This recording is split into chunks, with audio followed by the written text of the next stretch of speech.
Good evening, everyone. It's a great pleasure to spend the next hour with you talking about the power of behavioral insights and how they can change your thinking, your decision-making, and help us make better policies. My name is Iris Bohnet. I'm a professor here at the Kennedy School. I'm also the co-director of BIG, which is the Behavioral Insights Group that I co-direct with Max, who's sitting right there. And I'm also director of the Women and Public Policy program. Let me start by introducing our panelists tonight. On my left, we have David Halpern, who is the chief executive of the Behavioral Insights team in the United Kingdom and also the board director. He's led the team since its inception in 2010. And prior to that, David was the founding director of the Institute for Government and also served as the chief analyst at the Prime Minister's Strategy Unit. Before that, David enjoyed some time in academia. Sadly, for all of us, left academia, but he held tenure at Cambridge and visiting positions at various other universities, including here at Harvard. Odette van der Riet, in the middle right there, is the leader of the Netherlands BIT team, which is housed in the Ministry of Infrastructure and Environment. Odette has a background in political science, in civil engineering, and her PhD is in policy analysis, something very close to my heart, and I hope to the heart of many students here in the audience. She's also been in academia, teaching at Delft University of Technology, has served at RAND Europe and a number of other policy institutes. To your far right, you have Max Bazerman, who, as I said, co-directs our Behavioral Insights group here at the Kennedy School and is also the co-director of the Center for Public Leadership here at the Kennedy School. But truth be told, we're kind of borrowing him from the business school, where he's the Isidor Straus Professor of Business Administration. Max has written a lot on decision-making, negotiation, and more recently on ethics. And in fact, is the author, co-author, or co-editor of 20 books. Most recently, a book that we'll talk about a little later that is called The Power of Noticing. So, we, the three of us here, and a number of people here in the audience come from a conference that focused on behavioral insights here at Harvard, where we had not just the people here on stage, but about 50 participants really from around the world, from behavioral insights teams from academia and from governments from around the world, thinking about creating a behavioral insights team and learning from the guests we have here tonight. However, as you probably know, our favorite methodology in studying behavioral insights are experiments. So even at the conference, we were subjected to experimentation without our knowledge. And one fun experiment that some of us were part of was an experiment about noticing. Many of you must have seen or are familiar with a famous study where a gorilla jumps through a film. People are playing basketball, and a gorilla jumps through, and most people don't see the gorilla. Sometimes it's a woman, there's other people kind of running through, but people have a hard time focusing on a task and at the same time noticing what's happening around them. So to illustrate this, I want to show you a short film that was made at the conference that we just come from with the conference participants who all study behavioral insights and who think a lot about these biases. And you will see how many of them are biased and how many are completely rational. So if you could show that, that'd be great. Thank you.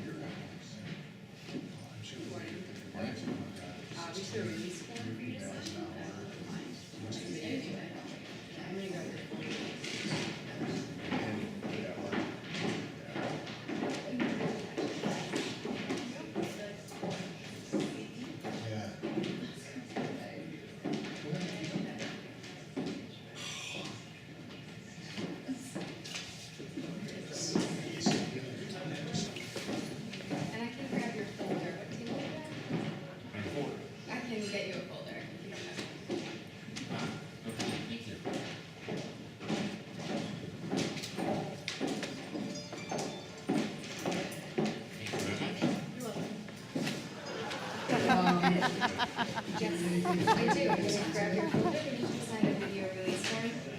It's just for internal filming. Today's the 21st, is that right? Yes.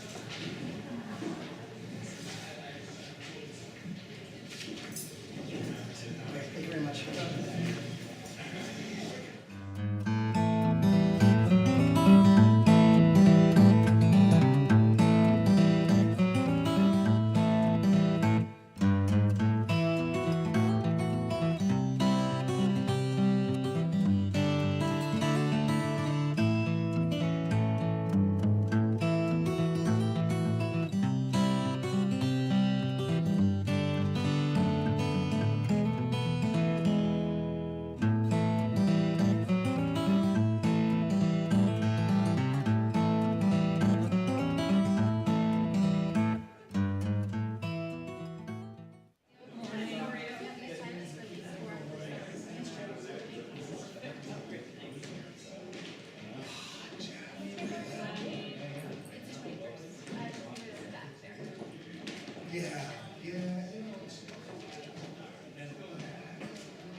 Showing there now.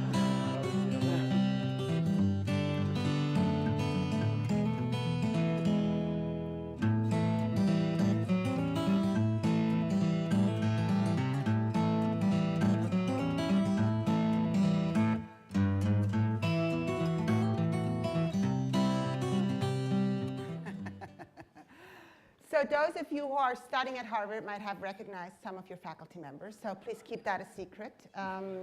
Some of them are here on stage, but we won't go further into the participants.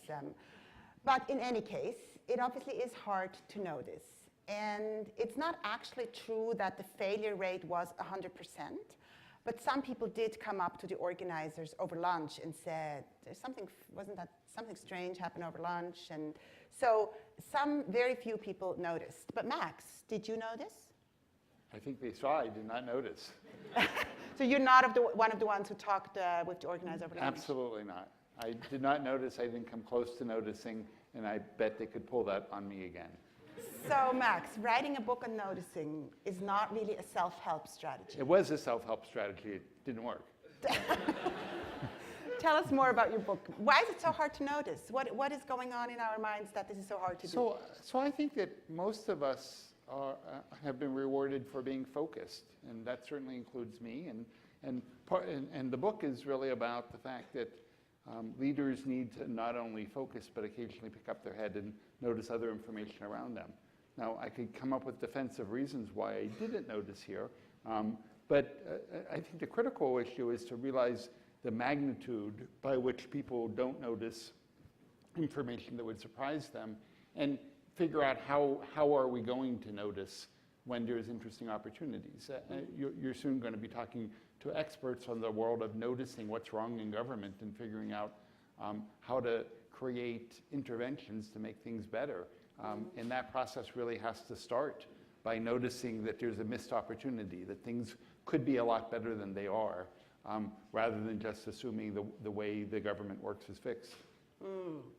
So Max, are you suggesting that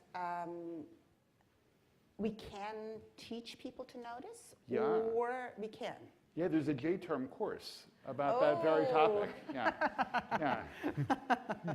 Okay, I think we'll get back to your course maybe a little later. But yes, so we can teach people how to notice, but we might also be able to teach people how to change the environment to make Absolutely. it easier to notice. But we would have to notice what the opportunities are to identify what changes to the environment to make. Yeah, no, absolutely. Well, David, let me turn to you. I mean, you are kind of all about kind of choice architecture. You are fixing the environment, not just to help us notice better, but to fix many other problems. Why is why do you focus on the environment? Why don't you focus on people? Well, we obviously do focus on people sometimes. Just for a lot of issues, it's, I mean, it depends what exactly the behavior is, but quite often your best strategy is to minimize the effort on the person to have to make a change. I mean, the good everyday example is pretty familiar and rehearsed in many governments is the issue of obesity. It's extremely difficult and effortful to change your diet. You can learn that actually you should not bring the whole pack of cookies into the, you know, when you're watching TV, otherwise they will all disappear. You can, you know, and just only take a few of them. But generally it's effortful and difficult, right, as opposed to if you can lead to a kind of cascade of consequences which drives, you know, product reformulation and so on, then you're likely to have a much bigger effect. So we obviously look at both those things. We try and understand the nature of the behavior. Often we are trying to affect people's behavior to get them to pay their tax on time or get a job faster. But often the best strategy is often changing the environment itself.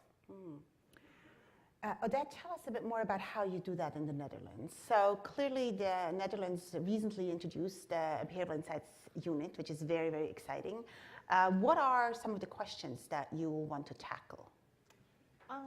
Well, we try to take an integral view on policy issues, taking all insights into account, including behavioral insights, but also the other insights that are relevant. And only then you can come to effective policy making. If you take only a technical view, then okay, you understand the technical system, but you don't know much about behavior yet. So you have to dig into that subject. And that's nicely fits also with my own background, which you just mentioned. It's a policy analysis background. And then you take that holistic perspective, taking all relevant insights into account. But tell us a bit more about your personal journey to behavioral insights. I imagine many of the participants of tonight here, for some of them, behavioral insights is kind of something that they've been familiar with for a while, but for many, this is a relatively new concept. So how, I mean, you started out with technology. How did you become intrigued by behavioral insights? It was 2009, and there was a conference in the Netherlands, and Max was speaking there. Do you remember, Max? Very nice visit. Netherlands is a nice country. This was a follow-up of, this conference was a follow-up of a study, a report from the Dutch Scientific Council for Government Policy. It's a famous council. And they published a report on behavioral insights. And that really put the issue on the policy agenda. Policymakers got intrigued and impressed by it. And so did I. I was at a conference, and that was the first time I saw that gorilla movie you just mentioned. A new world opened for me. I was not aware about the behavioral insights up till 2009. And then at that time, I was a researcher, a program manager at the IenM Netherlands Institute for Transport Policy Analysis, which is a knowledge institute within the ministry. All demand-driven, so if there's a question from a policymaker, we start research on it. And after that conference and that report, we got questions from policymakers on this issue.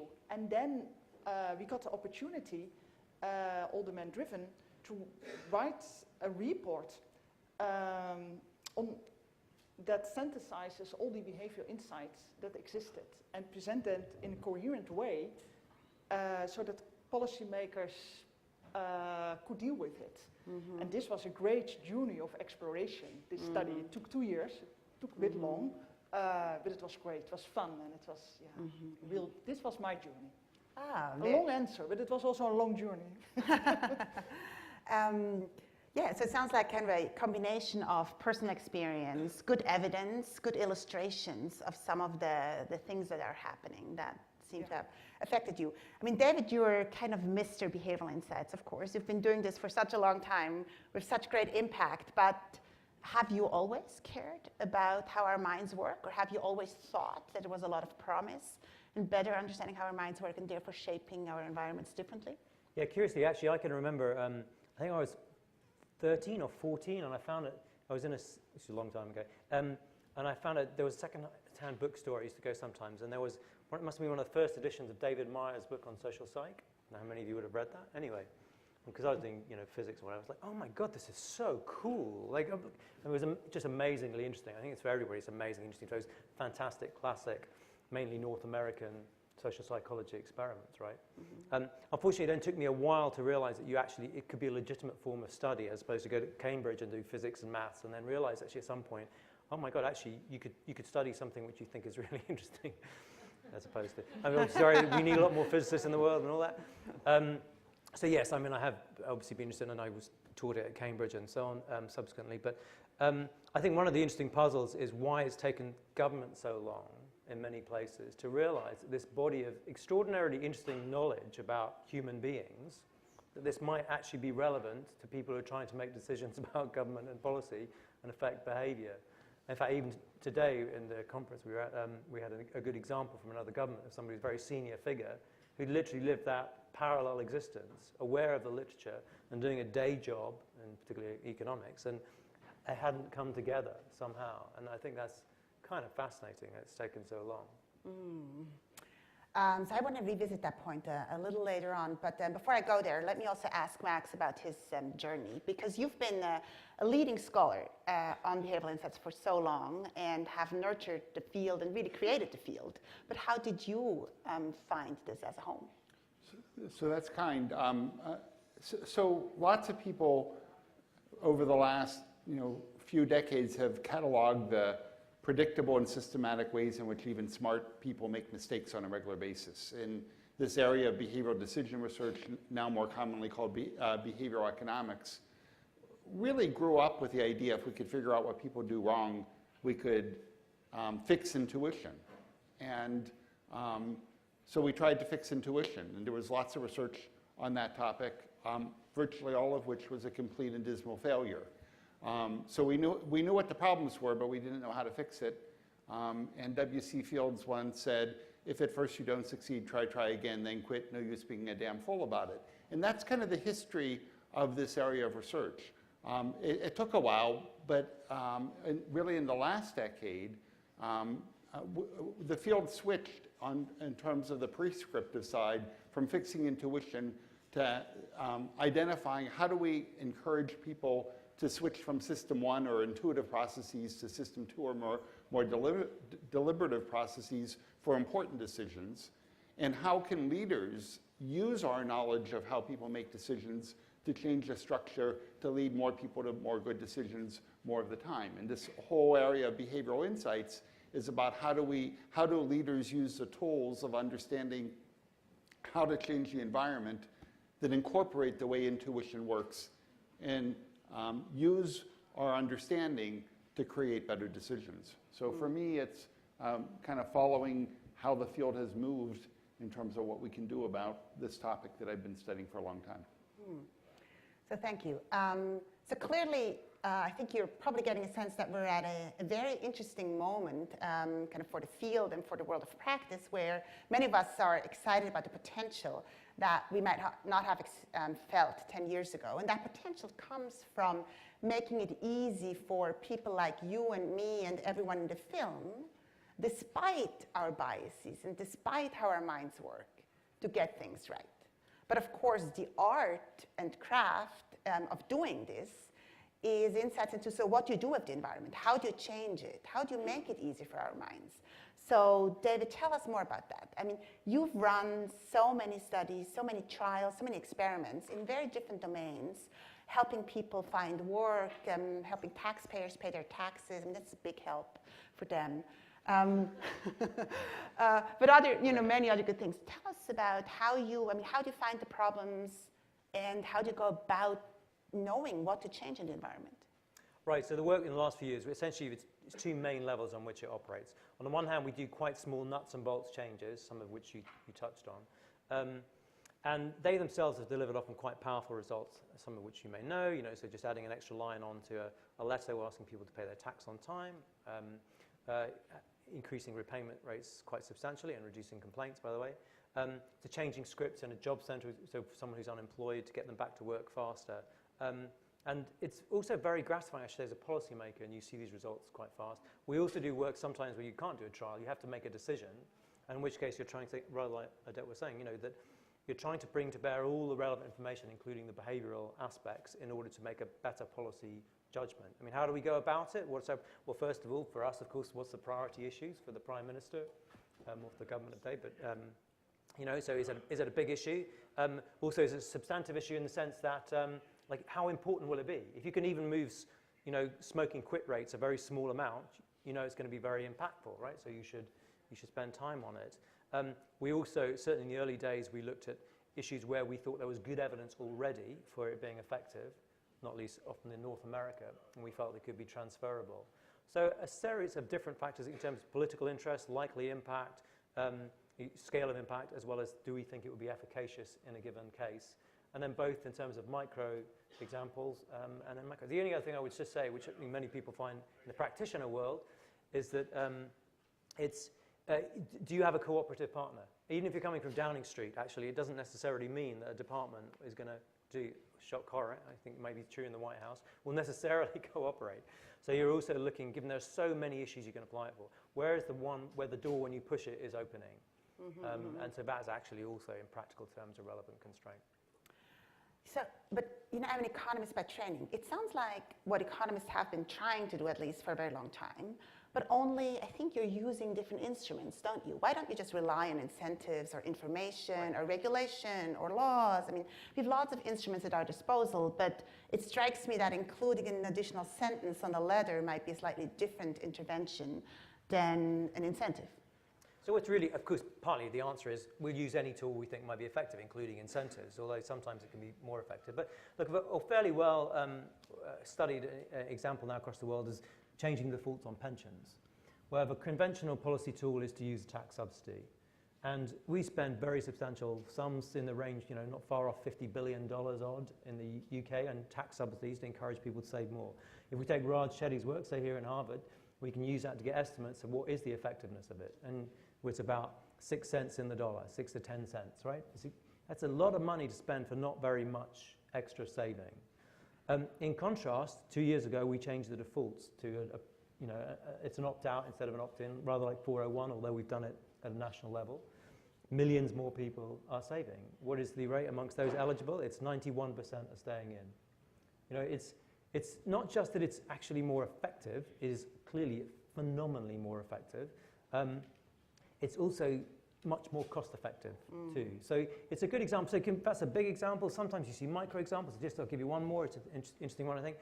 We were curious when, lots of places have introduced, as of course you've got here now in Cambridge, is lots of bikes. So you can hire a bike, right? So if you're an economist, you say, what happens if we introduce, as in London, lots and lots of really cheap bikes available?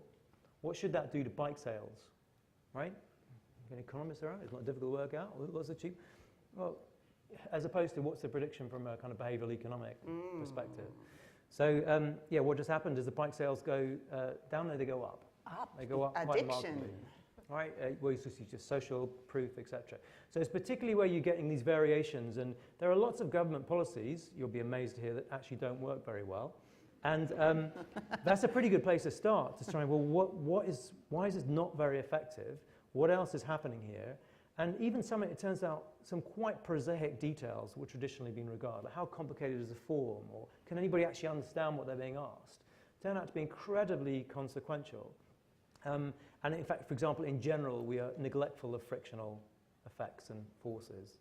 So it's been very rich territory in the sense of, you've got precious public resources, you're trying to do certain things, you introduce these new models, they are often performing significantly better than the conventional tools.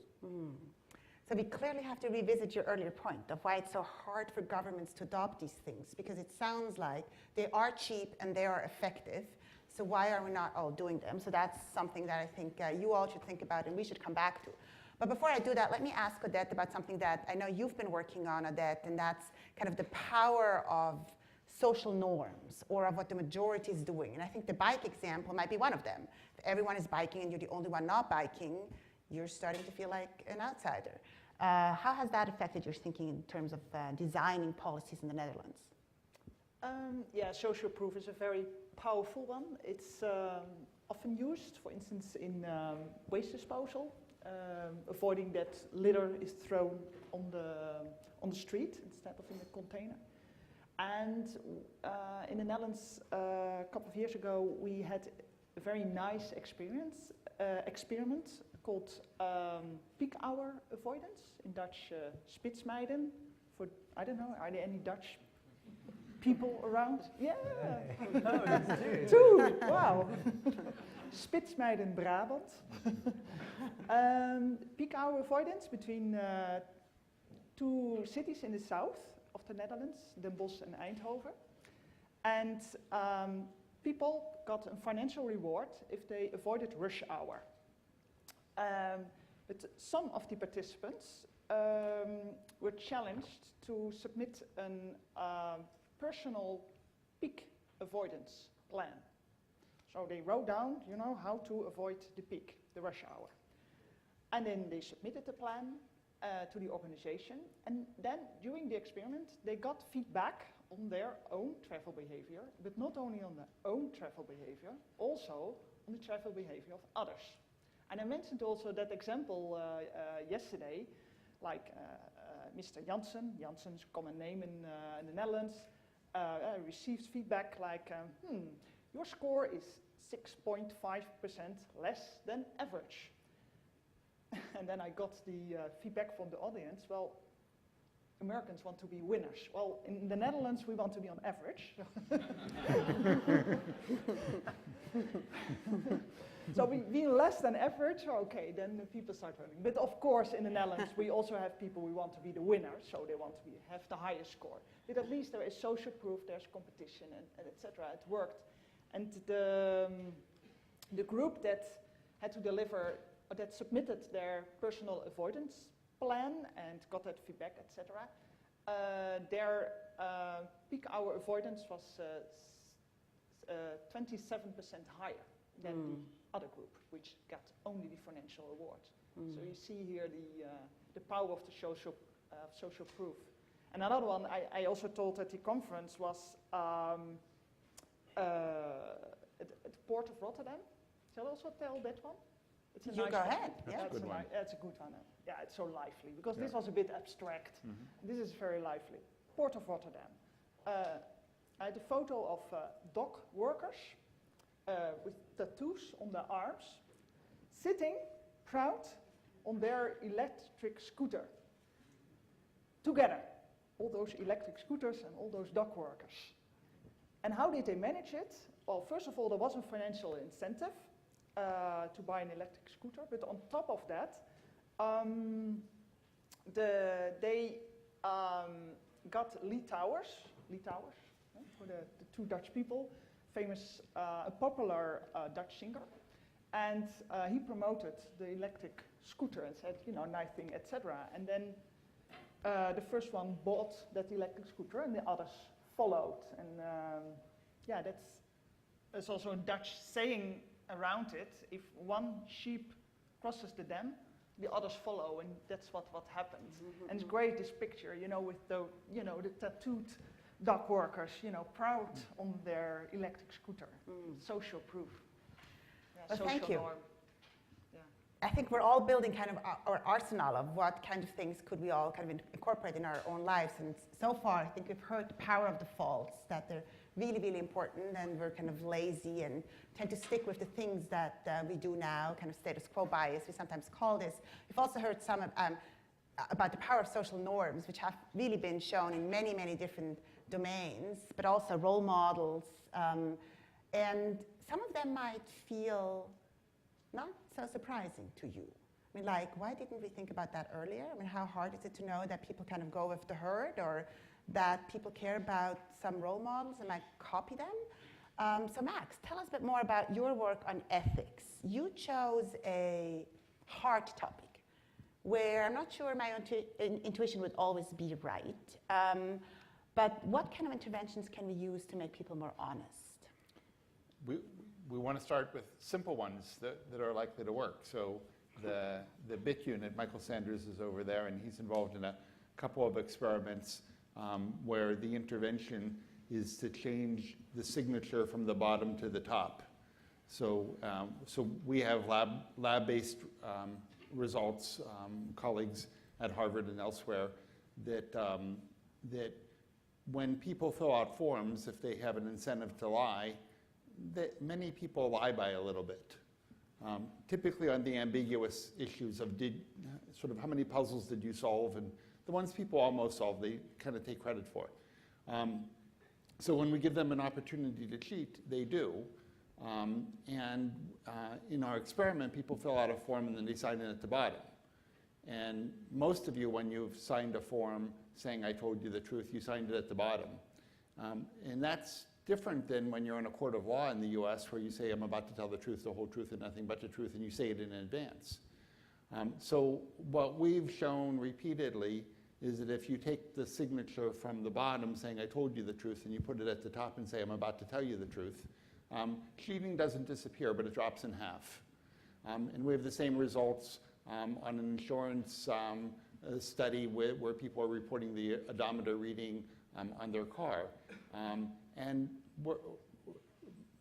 our research team is quite confident, and I think Michael Sanders is optimistic, but we're quite convinced that this is an example where if we understood the psychology of unethical behavior, we should have fixed where you sign long, long, long ago. And it's certainly our expectation that 10 years from now, we'll always be signing, well, probably won't be signing, we'll be clicking at the top, but we'll do it before rather than after, because it turns out that if people are willing to cheat a little bit, they're willing to sign their name. But if they say, I'm going to tell you the truth, they have a greater propensity to do so. So it's, and that set of studies is kind of at the intersection of noticing opportunities to change people's behavior. And it's highlighting the fact that if leaders want more ethical behavior, you might want to change people's hearts and minds, but that might actually be difficult, and you might be able to just change their behavior by changing what the task looks like. And I think it's a job of leaders who want more ethical organizations to use all the tools at their disposal to change people's values, to change people's minds, but also to just change their behavior, skipping hearts and minds if that's the easiest path to more ethical behavior. So all the interventions that the three of you have mentioned seem to, broadly speaking, make the world a better place. But still, David, now I'm coming back to your earlier comment, clearly not everyone is doing it. So what is hard about using behavioral insights, implementing them, creating a behavioral insights team of the scope and scale of the UK? What can we learn from your success? Well, there's two questions. One is, why isn't it happening more widely? I mean, people have very plausible models of human behavior, many of which taught in leading institutions, which just turn out to be quite wrong. Yeah. So it's rather important. So it's not that people got nothing in their heads as policymakers. They do have various theories.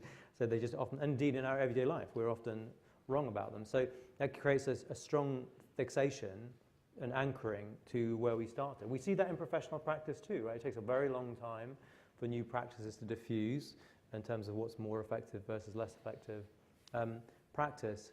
So there's that, I think, is not to be underestimated as a force. It took a long time to figure out the bloodletting, might not be the best way of curing people or whatever. And the same may be true for big chunks of economics, for example. So there's that. I mean, if there are other issues too which come into it, which are not to be sniffed at. So in my own view, the politics of it is very important. And we have albeit a small n, we have an example in the UK. So, I mean, when I came into government in 2010 to work for Tony Blair, from Cambridge, having done psych, I thought, well, let's use some of this stuff here. And we did do a paper on behaviour change a decade ago. I tell you a story because it makes a point. Why would you not do it? It's because you can look at the UK now and see a success, but actually we also have had problems too. Anyway, I remember coming in to work on the day when it was to be launched, this paper. It had already been leaked, and it was already on the front page of the newspapers. There was a document, it was a think piece, we called it. It wasn't, and in fact, it said on every single page, this is not a statement of government policy. Anyway, good luck with that. We put a one-line reference in it about actually when price signals were effective in changing behaviour, and made reference to the fact, would it work in relation to diet and food? I'm not spelling it out anyway. So by the time it was on the front of the Times, it was a big pork pie with Prime Minister's strategy, and it proposes fat tax. Like, it wasn't exactly what it was. But anyway, By the time it was got hold of by then our tabloids, for those of you from Britain will know we have these wonderful, institutions, a vibrant press, and they'd taken pictures of the cabinet, all our senior ministers, with an estimate for their weight, and particularly we had quite a large deputy prime minister at the time, Prescott, and so the headline had become, how much fat tax will Preza pay? Anyway, you kind of get the gist of this, and it kind of spirals along and so, but the Prime Minister felt compelled to say we wouldn't use this kind of behavioural and nudgy stuff or whatever, but it was partly also the political context. So you had an administration on the left, which was generally seen as expanding the role of the state, both through legislation and through spending. Jumping forward to 2010, we have a centre-right government, which is generally its instincts are seen to be reducing regulation, reducing the size of the state. We also have austerity issues. In that context, the use of some of these behavioural nudge approaches turns out to be much easier and more comfortable, actually. So, I mean, there can be lots of reasons to get in the way. It can be lack of expertise. It can be fixation on stuff. The political context can be important too. I mean, I think what I hope and I think we're seeing now is that once at least one or two countries have moved forward using these approaches, they seem to be very effective, and the public are generally comfortable with these applications. We're seeing it spread very rapidly through a number of other countries. Much easier to, at least, to follow and adopt afterwards. Odette, tell us about how the Behavioural Insights team in the Netherlands was created. Well, the success of BIT UK was the impetus for the creation of a behavioural insight team within our ministry. And the decision was a decision by the top management of our ministry, so not the politicians, but the top civil servants. And their goal is that behavioural insights are taken into account on a structural basis in policy making, so that you take that wider view. That's the goal. And to facilitate that, to support that, a behavioural insight team was installed. And then the first year was just, as a kind of an experiment, just starting, light, also in a network form, so that you make maximum use of the existing people and knowledge, etc., and bring that together. And then the second year, we went to level 2 in game terms. And now we are approaching year 3, and there's currently a dialogue going on what's the next step. Because there is really a great, the policymakers really are intrigued by the value of taking behavioral insights into account. And they want more. So in fact, let me ask a last question to all the panelists before I open the floor. Building on what you just said, so what is the next step, right? Lots of successes, particularly in the UK, but Singapore, Australia, the Netherlands, Germany is building a behavioral insights team. So many kind of exciting kind of movements, lots of experimentation, particularly I think for me as an academic, very exciting that practitioners and academics work so closely together.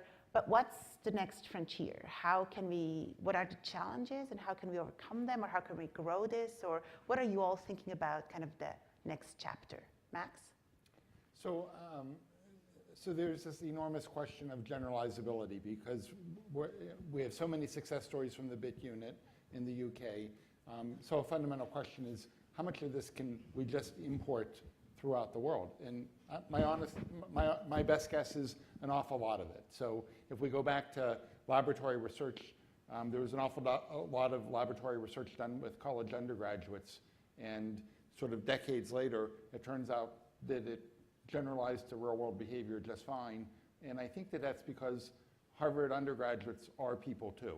And a lot of what we're studying are aspects of human behavior. So I think a lot of what happens in the UK is going to replicate in lots of other places as well. That doesn't mean that there won't be differences. And there is a literature on cross-cultural differences in this world.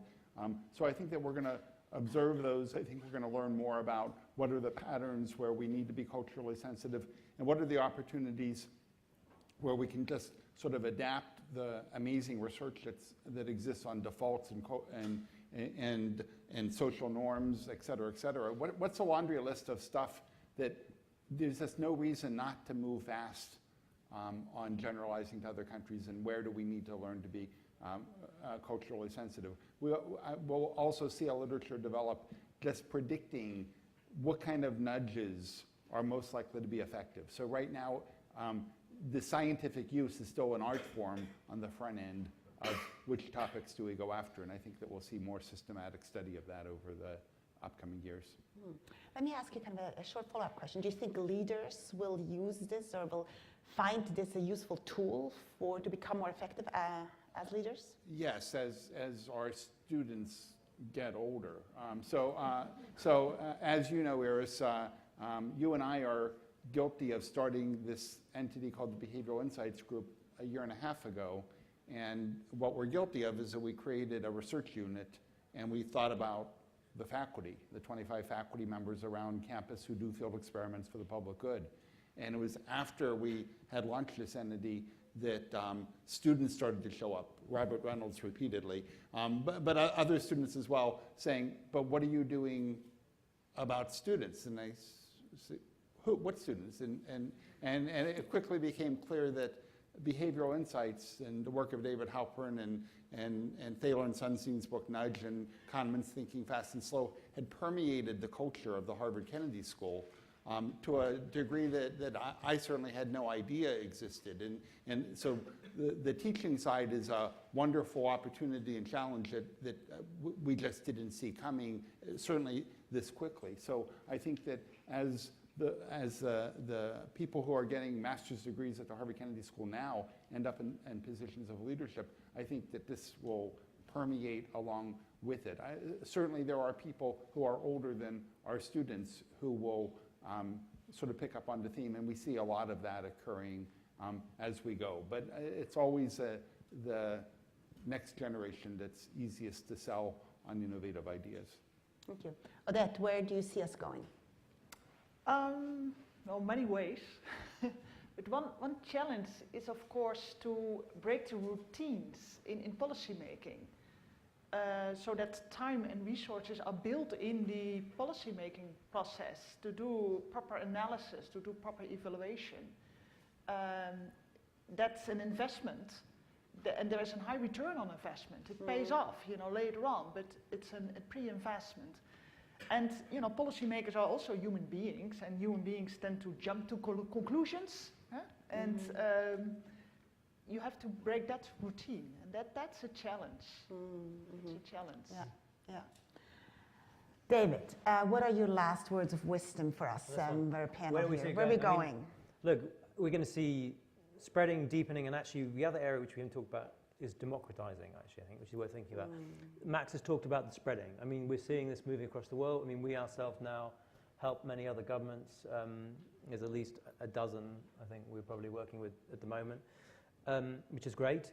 Inside the UK, I mean, to me, the half-full version of it is, look, there are lots of examples. We've done 100-odd controlled trials in the last year, let alone lots of policy changes. But to me, I also can see the swathes of policy areas which we've hardly touched. If you take even something simple like healthcare, if more than 3/4 by some estimates of years of healthy life lost are to known behavioural factors, is that where we spend our money? Is that where we spend even our research money? For the most part, not. In terms of honesty, we often design our whole tax and benefit systems which inadvertently signal we don't trust you all the time, which looks like it might be pretty problematic, it turns out. So there are so many more areas where I think the potential is. But the last one, let me at least mention, which I think is important, maybe in a relatively elite audience, is that if you want to use this stuff, particularly around things which concern lifestyle choices for the public, I mean, who the hell am I, or us even, to make those decisions, It does require public permission too. It's very important that governments be very open about this. It's very important that they be, quite sincere about asking the public, well, look, this is what the evidence suggests. We think this would be much more effective, but what do you guys think? The reason why I feel we were able to sustain the position on default on pensions is there was a really good, genuine public consultation where to some extent the public, when shown the evidence, said, well, look, in which case, why don't you change the default? But if you want to get onto an issue like obesity or lifestyle, if government starts saying, hey, we've got a solution, we're going to get rid of all that chocolate and sweets by the checkout, right? Like, I mean, that might work pretty well. But if the public aren't behind that and they don't recognize the behavioral forces, then actually governments are quite limited in how far they can go. So, as I said, spreading, I think deepening, there's so much more. It's an exciting time for those of you interested in this to go into this area because there is so much more to be pursued. But as I said, I think we also have to have a kind of humility and a preparedness to take our cue often from the public as well. And there's not been enough of that yet. Thank you very much. With that, let us open to questions that you might have. There are 4 microphones, 2 here on the ground floor and 2 right up there. If you could please introduce yourself with your name and ask one question that ends with a question mark. I'll start right there. Please. Good evening. My name is Nicholas. I'm a mid-career student here at the Kennedy School. And I have a question about the way neuroscience and big data are informing of your field. We see that we hear a lot about how big data is going to transform policy making, about where and how neuroscience are going to transform policy making. And I was wondering if you could touch upon this aspect to the panel. Yeah. Anyone? To the top of my head, I'm going to be a heretical. I actually think neuroscience is having relatively modest impact. And I actually find sometimes it's frustrating that, you know, get a brain scan into your paper or whatever, do something on CT scan, and it is, of course, producing some interesting things. But in many areas, it feels like there are a lot of quite straightforward insights that can be got from genuine, direct behavioral measures.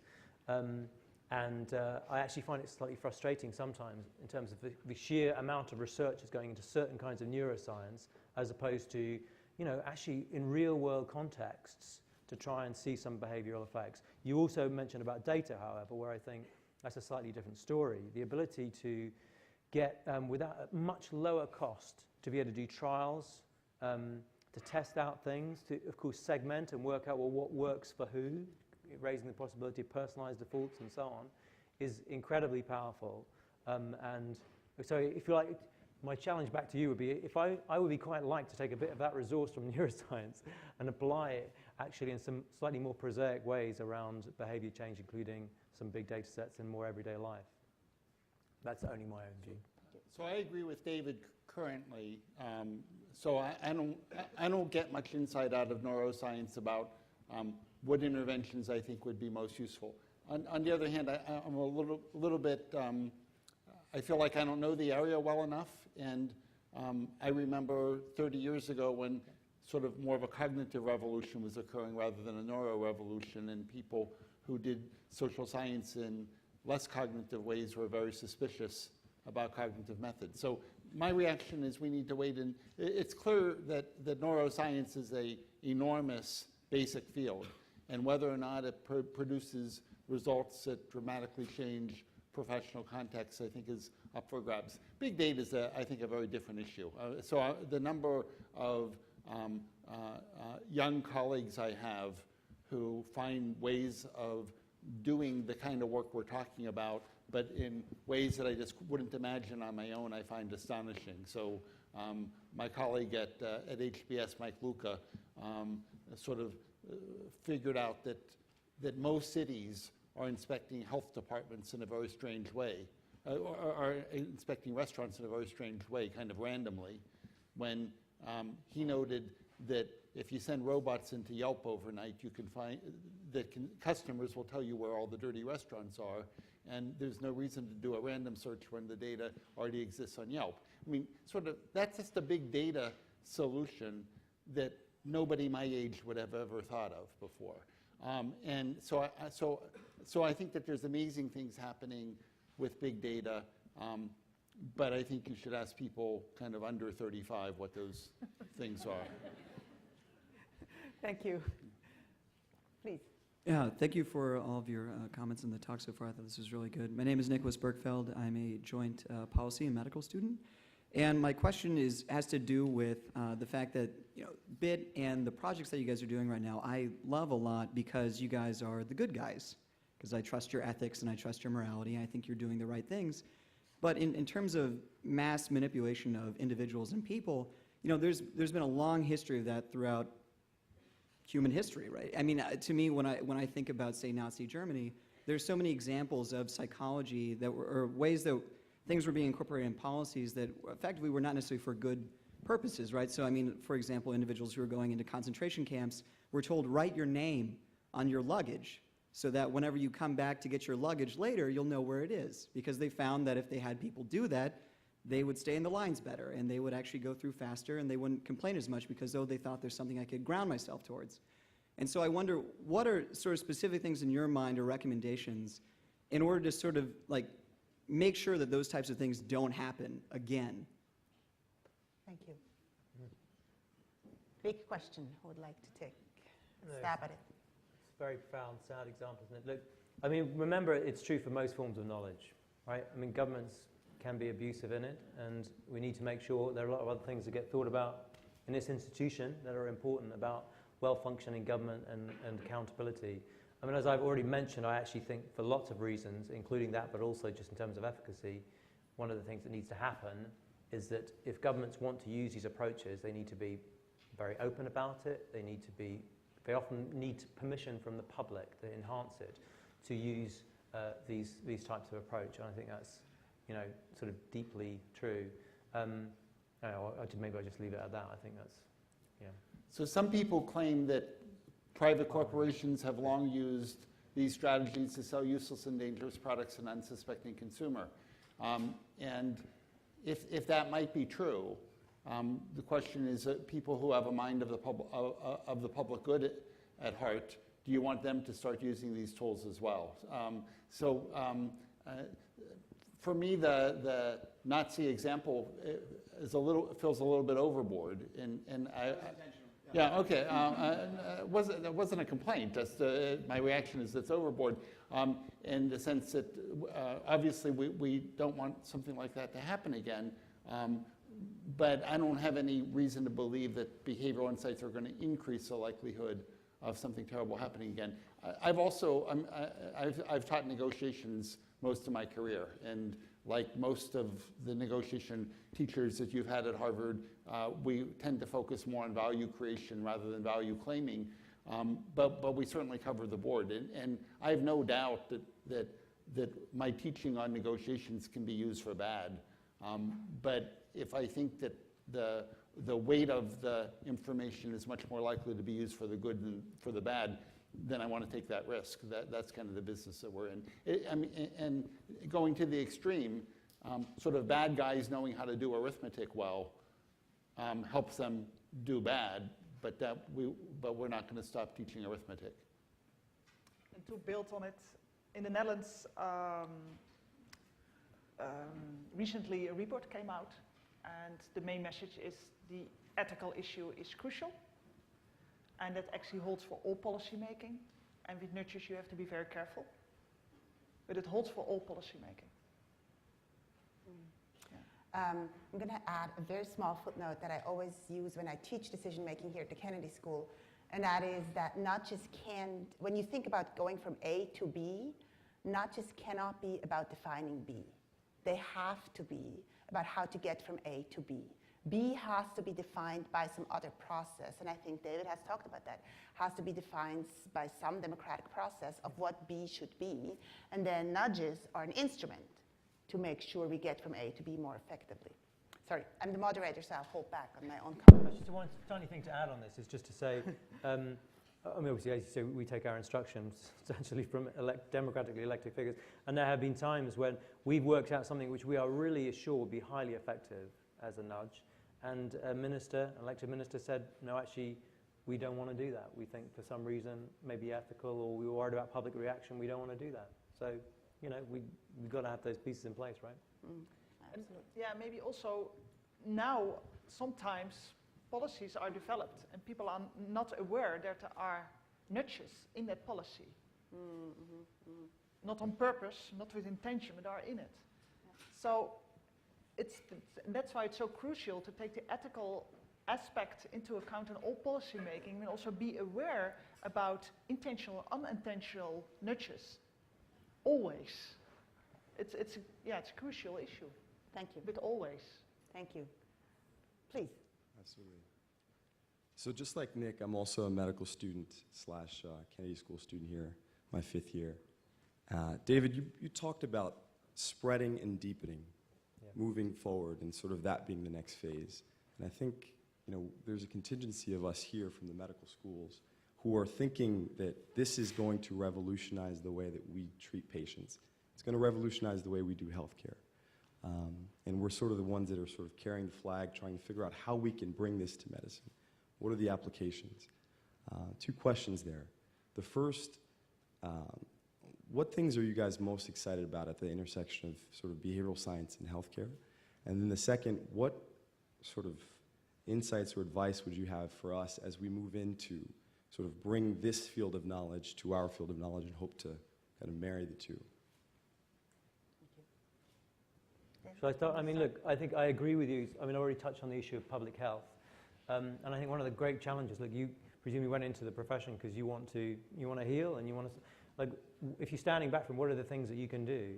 So there are at least 3 levels, I think, at the intersection with behavioral science, let me just say. So first of all, there's interesting work, as I'm sure you probably know, about clinical practice, decision trees, for example, issues where around the dynamics in hospitals be incredibly important. We've done work on clinical errors, which turns out there's a lot of, and even quite simple things that can improve that. So there's sort of in clinical practice, there's a lot of so-called service improvement issues. So, for example, reducing the number of people who don't turn up from their appointments. We did trials where you test different kind of messages and texts, right? And it turns out big effects.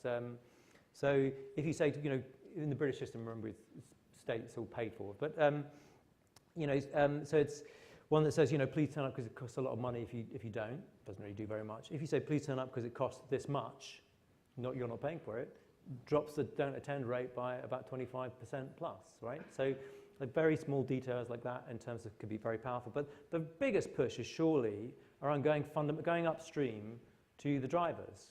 So I take a concrete example, which we've been engaged in, is electronic cigarettes, right? Anyway, the US government, there have been various moves in the US to ban them. Many governments have banned them. We took a decision back in 2010-11 that no, actually on the basis of the behavioral evidence, as well as the early clinical evidence, we should make sure that they are fairly widely available. And we're doing that on the basis if you've got an addictive behavior, if we can drive to substitution, and you might not want your kids to use e-cigarettes, but they're much less harmful. Current estimates in the UK are we're getting 300,000 plus extra people quitting a year as a result of e-cigarettes. There's very few things you can do in health. I mean, if you're the greatest clinician, you're going to struggle to have an impact like that, So if you had to go upstream and think fundamentally about, well, what else can we do to do things on the earlier causes? So I think it's incredibly rich, exciting area. I absolutely agree, and in many layers. And my final point, and it's very striking, I mentioned this in passing even, that we spend a lot of money on health research. Right? It is dominated by a certain kind of pharma research, valuable though it is. If you try and line up the etiological effects, against where we're putting our research money versus where's the variance, it looks very strange indeed.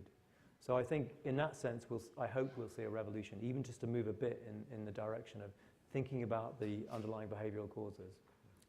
I think it's also occurring here. So about 6 feet in front of you is Christine Roberto from the School of Public Health, who does this work to change how we eat. So the world of diet and obesity is what Christine studies. I think Anne Thorndike, who's in the medical school, is using behavioral insights to change medical behavior.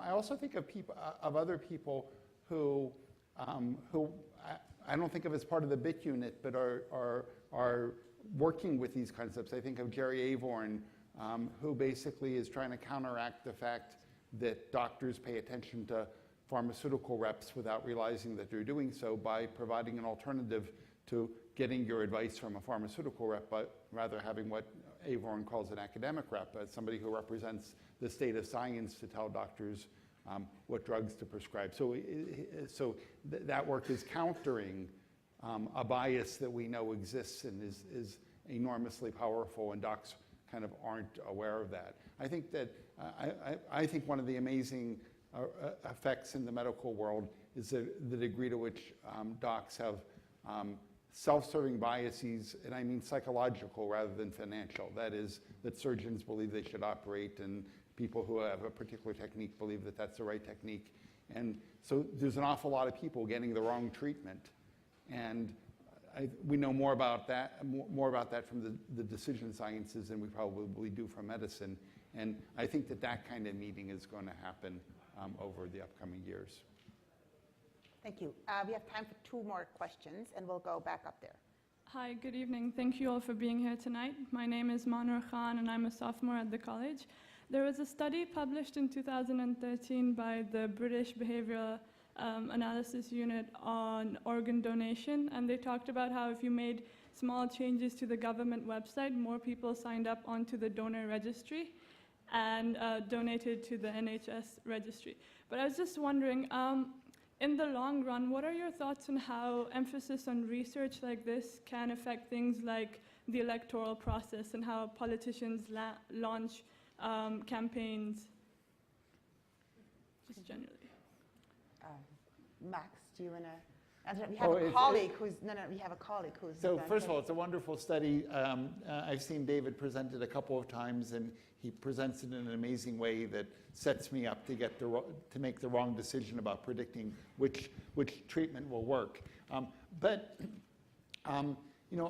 think that there is a frustration. I think we know how to increase organ donations. So changing the default creates a bigger effect than the treatments that exist within the British study.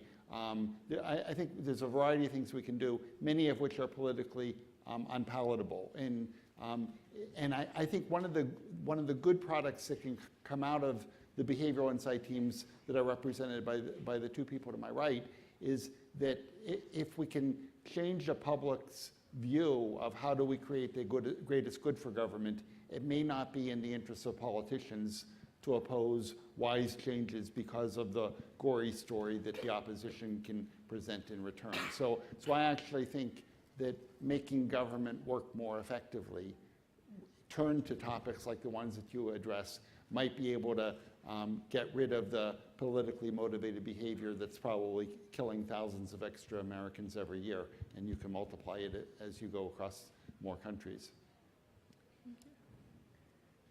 I mean, on the specifics of the study, yes, it's actually had probably disproportionate attention across the world, organ donation, including the creation of new channels. That was also the study you're referring to. Turns out, by the way, of an 8-arm trial, the most effective one was to use reciprocity. Say, would you have an organ if you needed one? If so, why don't you join the register? Anyway, worth knowing. So, but your key question really was the use of those approaches in voting. I mean, remember some differences in the way the British system is structured, so we don't do anything on voting. We've done some stuff on voting registration, but we just don't. It's a kind of political line in the sand. Now, of course, in the US especially, there's a huge amount of work going on precisely on those sorts of issues. You'll see it arising around the world also, for example, on referendum. What's the wording of a referendum? We had a referendum recently. We didn't write the wording of it ourselves, but you can imagine there are questions, well, which way do you word it, how will it affect it? I mean, those things will, I think, carry on and fine and legitimate. So, one of the lasting legacies, I think, of this approach, though, in case it doesn't come up later, but isn't just the specifics of the organ donation. As such, it's the use of those kind of methods that, not just for voting, but in many areas, it is possible to use the experimental method to figure out what is a more effective way of doing lots of things. Yes, you can do it for voting, but there are so many other issues within mainstream government policy where it can be effective. And then the last I might just say is that, of course, you've got Todd Rogers here, who's done a fantastically interesting work in that area. I mean, as far as my interpretation of it, he's decided, imagine doing it the other way. Take all that things we learn on voting, and now he's busy trying to figure out, in fact, he's working with us a lot in the UK, on education, to get kids to turn up at school more often, to be more enthusiastic, and to mobilize the networks around the kids. So I actually think, I know you were worried about going one way, but I actually think there's a lot to be said from taking the learning from the voting literature and applying it to lots of other things that look pretty important. Thank you. Last question. Hi, thank you. My name is Gabriel Aguirre. I'm a student of the Master in Public Administration and International Development at the Kennedy School, which is basically applied economics to development. And one of our main objectives is to seek development for people, for individuals. And what we usually use in economics is maximizing individual utility, but this is based on a series of assumptions on economic variables such as utility maximization, profit maximization. And what I think about behavioral insights is precisely that we're diverging from something as rational and production-oriented as this. So what I'm getting from this also is that we're focusing on how to use behavior as a tool to advance different objectives, policy making. I'm trying to understand how can we also use behavior as an objective in order to understand what is it that actually people prefer, if it's just utility maximization, rational function, or if it's something that has to do with behavior, and how can we apply this to that? So I think that we're generally trying to move people's behavior to the behavior that they would choose for themselves with more reflection. So I don't assume that people act rationally to begin with. I assume that we know systematic and predictable ways in which they depart from that. In the developmental context, sort of over-discounting the future is an enormous effect. And so I think what we're hopefully trying to do is to help people move toward decisions that they would make with more deliberation from a long-term perspective. And in many cases, that coincides with a broader public interest as well. There may be times when the broader public interest diverges from the individual self-interest, but those tend to not be the nudges that are most appealing, because there are so many out there that allow for the benefit of both the individual who's targeted by the nudge, but also for the overall society. Yeah, it all starts with a good understanding of how do people behave and what factors affect it. Why do they behave as they behave? And if you delve into that, then you will also find points of leverage, factors that you maybe can change. But it all starts with that analysis to get a good understanding of what is the current behavior exactly, what do people do? And then why do they do what they do? And to take a broad view on that and also look at it from a user perspective. So not from your policy perspective or whatever perspective, but from that person's perspective. That's the key. So take all your assumptions, put all your assumptions aside and dig into the subject. David? We have two goes at answering your question. So one, the phrase that was used by British Prime Minister David Cameron and Clegg when the new government was formed in 2010 was supporting people to make better choices for themselves. Now we know that's quite a complicated thing to pick apart, but there's something about the essence of it which is a simple idea. And it's worth thinking about a lot of our work. In fact, governments are drawn into this because there are so many actors who are busy persuading you left, right, and centre, right? Particularly in consumer markets. And one of the most straightforward but really important areas for behavioural insights is designing markets that enable people to essentially maximise their utility more straightforwardly. So there are lots of markets which are subject with lots of consumer detriment because they are complicated. And one in the UK has been a really big one is the energy markets. Right? So we deregulated the energy markets more than a decade ago, 6 major suppliers and so on. Most people would save several $100s if they switch, but only 1 in 10 a year do it, right? So what's going on there? Well, there's a huge amount of friction when you try and switch, like, do you know this number, do you know that, right? So we've introduced a clause called the My Data clause, which is if a company holds lots of your data about you, and it's in machine-readable form linked to you, then you should also be able to get it in machine-readable form. And that might sound very boring, but it's actually a game changer because you're taking out friction. So what this means is that when you get your electricity or gas bill, you will shortly have a QR code which has got a summary of all the information on it. So a lot of these people most people want to switch, they just couldn't be bothered, it was pain. You can just put your phone against it and it'll say, the best tariff for you is the following, would you like to switch? Oh yeah, click here. You can see how it changes the market fundamentally, actually makes it operate, and at its core is a sort of behavioural insight because of how important frictional factors are, and they've been, in our view, systematically underestimated. So there's lots of kind of micro examples of that which are really powerful and important, but let me just take a different one because you mentioned the word utility. So the same time, there's been a lot of interest in well-being, actually alternative measures of well-being. We've instituted quite a big measurement program of well-being, asking people, you know, on a regular basis, how happy are you, how anxious are you, are you satisfied with your life, and so on and so on, to start to bring up that data. And part of it is actually a process of de-shrouding.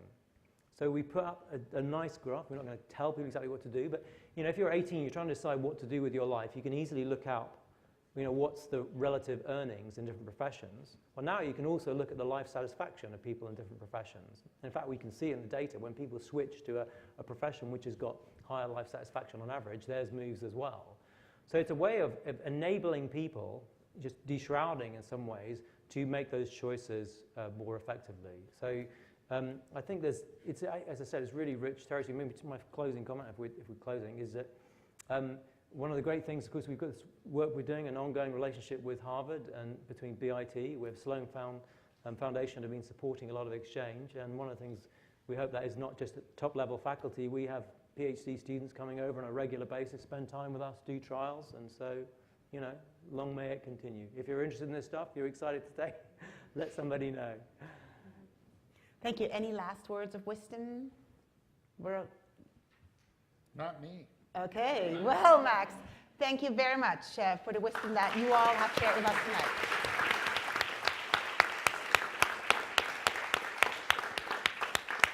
Thank you for coming, and have a good night.